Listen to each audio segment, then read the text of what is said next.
Hello mga ma'am, share ko na sa inyo yung na-order kong bag para sa aking Junakis na mag-grade 5 this school year. Ang ganda! Kahit ako kinilig.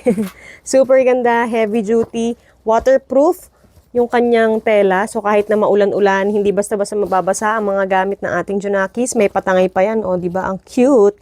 Ang pinaka nagustuhan ko talaga dito, heavy duty siya, ang kapal, oh.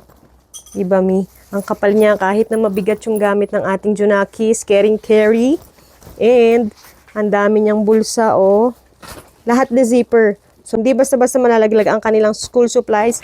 At ang ganda nito dahil napaka-organize. Buksan natin. Meron pa siyang parang folder effect.